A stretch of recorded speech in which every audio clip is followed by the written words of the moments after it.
mamaku Bu Nurmala, tinggal di Tembagapura kan dingin kan. Ya. Sering itu di sana memang batuk pilek.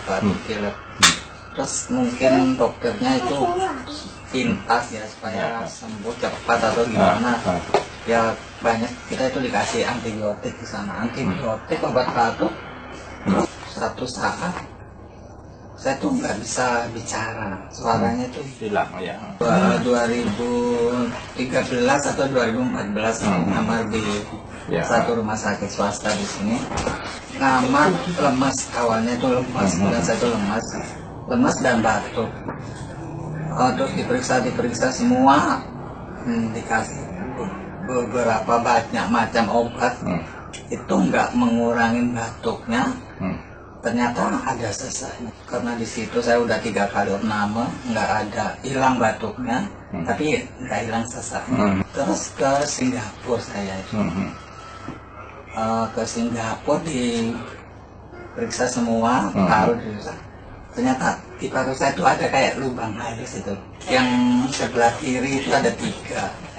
Yang sebelah kanan ada 1. Cuman dikasih obat kayak redoxon itu loh, dimasukkan kayak itu hilang batuknya. Akhirnya di sana dibilangin memang agak ke asma. Dokternya marah-marah, kamu dikasih obat mahal-mahal, ini bukan obatnya. Jadi yang dikasih di sini ini obat yang untuk paru-paru saya yang sehat malah diobatin, ngeri kan? Yang sakitnya ini nggak diobatin. Aku datang kan sebelah rumah, aku datangi. Ternyata dia sesek lagi pakai nafas lagi, pakai oksigen. Kaget aku. Kaget langsung, aku bilang, Bu Mala kenapa? Lagi kumat seseknya. Terus aku cerita tentang Okto ini. Ya, aku cerita tentang Okto ini. Terus Bu Mala aku suruh coba dulu gimana. Coba, ternyata dalam pemakaian nggak lama ya, kira-kira antara 1 minggu sampai 10 hari.